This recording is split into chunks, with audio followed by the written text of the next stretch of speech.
I'm really tired. It was a long day today. It was a busy day. But we're still on it. We're still doing videos. And today we are talking about Kingdom Hearts 2, a game that I have made a video about already. This is actually my most viewed video on the channel. I don't really know why, because it's the first video that I ever made. I had no idea what I was doing. I don't know why it still gets views. It still gets lots of views. So we're going to talk about Kingdom Hearts 2 again. This is not me trying to be like, maybe I can recapture success from that. No, I just want to talk about Kingdom Hearts 2 some more. Specifically, I want to put in the point that I think Kingdom Hearts 2 is the heart and soul of the entire franchise. I think Kingdom Hearts 2 gets what Kingdom Hearts is, and I'm going to get really tired of saying that phrase, Kingdom Hearts, by the end of this video, I can guarantee you. Because when someone asks you what the game series is about, usually it's pretty fun to come up with some crazy, connived, stupid plot point. Like, oh, it's this kid and his duck and his dog, and they fly around in a gummy bear and they solve problems against the dark. Yeah, when you put anything like that, it's going to sound terrible. But Kingdom Hearts 2 specifically, I think, understands the series better than any other entry in the entire franchise.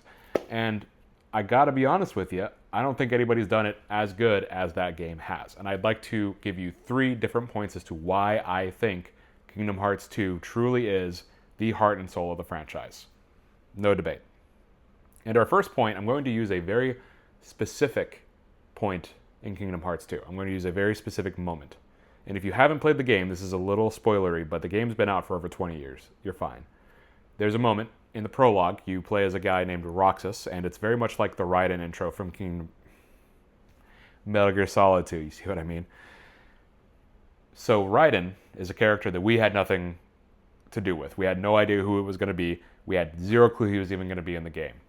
But he shows up, and all of a sudden, we're there. So Roxas is the same way. When you start Kingdom Hearts 2, the assumption is you're starting as Sora, especially if you didn't play Chain of Memories, which most people probably didn't. So they don't actually know how Kingdom Hearts Chain of Memories ends and where we are in Kingdom Hearts 2.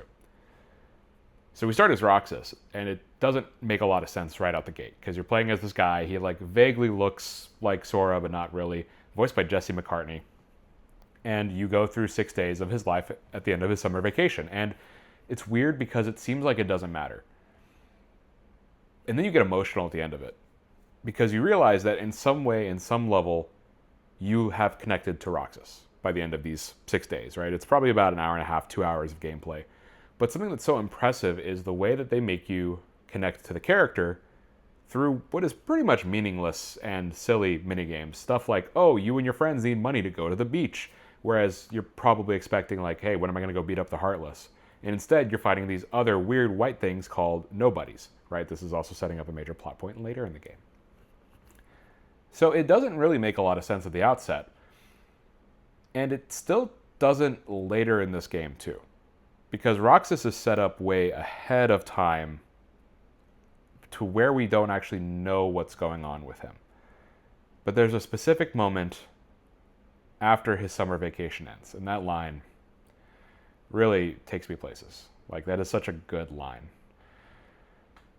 And Sora is leaving Twilight Town. And the 3 friends that Roxas has made, Hayner, Pence, Olette, they come to see Sora off. And he's like, I don't really know you guys that well. Why are you coming to see me off? And they were like, I don't know. Just felt like we should. And there's this moment where Sora has one single tear that goes down his eye. And at the moment, you don't really understand what that means. But in some way, you internally, emotionally feel sad for Roxas. Because the friends that he thought he has, this is some spoiler territory, none of it was real, because Roxas himself isn't real. He's a nobody of Sora. Essentially a clone, not meant to exist, doesn't have a heart, yet somehow he had these experiences, he had these emotions and feelings, and somehow those have been merged onto Sora and thus to us. And what is so incredible about this moment is it makes you care so much about a character that you really don't know anything about at this point. But man, it hurts. It hurts a lot. It's genius. It really is. And then you play 358 over 2 days and you're like, oh wow, this hurts even more, right? So before we even have the actual real context of Roxas's character, we are so invested in his story right here and right now. Like, that is very good writing, and that's something that only video games can do. And I don't think the series has been able to pull that kind of thing off since then. I think it can get to some emotional highs. I certainly wouldn't say Kingdom Hearts 3 doesn't have its emotional highs. They're not as good as Kingdom Hearts 2's, but they're there. But I don't think anybody's done that as well as they did in Kingdom Hearts 2. It's impressive. Here's another thing, too. This game gets complex, right? This is my second point. This game gets complex in terms of its plot and its story. And this is where people like to rag on the series, and they say it's too complicated and you have to buy all these different consoles to play all the games to get the full story. They're all ported to like one system now. You're going to be able to buy them all on Switch 2 in a few months. And I do think it's a little ridiculous how many games there were between Kingdom Hearts 2 and 3. That much is very clear. But I feel like Kingdom Hearts 2, because it was right at the outset of that and there wasn't as much looking ahead, probably, Kingdom Hearts 2 has the right balance of things are getting real and we're starting to learn more truths, but we're also starting to ask more questions that we don't have answers to yet. And I think that's part of why Kingdom Hearts 3 was so anticipated for so long, because Kingdom Hearts 2 set up so many questions that were begging to be answered. Things like, what is Kingdom Hearts really still? What's going on with Ansem? Why is he still here? Lots of other questions. Is Riku like okay? Lots of cool stuff. And there's maybe this thing where it could have just been the right place and the right time because of where it's at in terms of setting up. Maybe that's why it does it so well, and maybe that's why it feels so right. But I don't know. I like to think that to some degree there was an understanding of how complex can we make the story before we are jumping off into really dumb territory. Like, we're getting into like Recoded. And I'm sure someone in my comments, probably on TikTok, is going to be like, how dare you? I loved Recoded. You can love Recoded. Nobody else does. You can. But that's when we get into the really like odd, weird territory that nobody really wants to enjoy. But before we got there, I just feel like Kingdom Hearts 2 told its story and it alluded to the next one in a very meaningful way, in a very positively progressive way, in a way that if we had just gone from 2 to 3, I think it would have been much more satisfying. But instead, we ended up waiting and getting a lot of other games that ended up obfuscating the answers and becoming too complex. And Kingdom Hearts 2 is in the best spot between Kingdom Hearts 1, which is just very simple, and Kingdom Hearts 3, which is so stupid it hurts. It's in the nice middle ground. And something else that it did in terms of complexity, this is point 3, combat. I truly think combat is still at its best in Kingdom Hearts 2. And I say this as somebody who's done critical playthroughs of 2 and 3, as well as a proud mode playthrough of Kingdom Hearts 1. And no, I'm not going to make a video on Kingdom Hearts 3. I know I said I'd do that like a year and a half ago. The channel was named something different when I said that. Don't worry about it. But in all seriousness, of the 3 games, 2 is just, it's just right. Once again, they just got it right. It has the right mixture of new abilities. It has the right mixture of things that are broken, but also broken against you. Critical mode is so well balanced. I just don't think there's anything else like it. You truly do feel like critical mode is high risk, high reward, because yeah, it can kill you really fast, but you are also way more lethal, even at level 1. Level 1 playthroughs are a thing, and they're very impressive. I have not done that, and I will not do that, but I know that they're out there. And we also got reaction commands. This is something that was founded in Kingdom Hearts 2, and it was definitely toned back for the future entries. I feel like Kingdom Hearts 3 really didn't use reaction commands all that well, or at all. But Kingdom Hearts 2 built them into the experience. And I talked in the Order 1886 video, I don't really like quick time events unless they're very specific. Resident Evil 4 was my example there. Here, I think Kingdom Hearts 2 does them very, very, very well, because the fight itself is dependent on your skill, right? Especially if you're playing in critical mode, you have to be good at Kingdom Hearts 2. But then there's reaction commands too, and it's kind of like a little break. It's like a little reward for doing so well. You hit those and you do them well, and you get these really cool cutscenes, and you get these really cool moments, and it just feels awesome. And it's something that the second game just got right. The first game couldn't really do, and the third game seemed like it was kind of scared to do. So I really like reaction commands.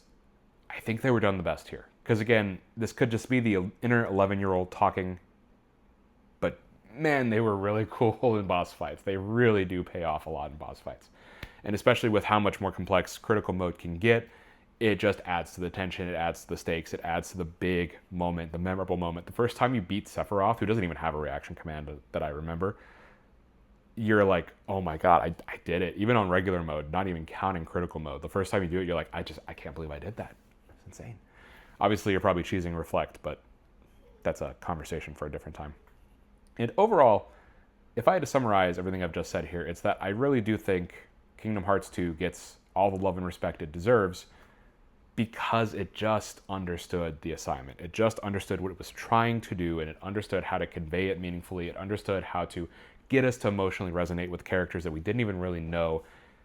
And I don't think any other game has come close to doing that. Definitely not Kingdom Hearts 3. And 4 might pull it off. 4 might do it. I don't know. It's not out yet at the time of recording. And I'm hopeful. I'm really, really hopeful that we somehow, some way get back to what 2 was able to accomplish.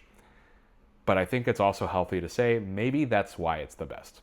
It's just that lightning in a bottle. And maybe they can't all just be the best, right? Sometimes a series can build on itself and can just get better and better and better with each iteration.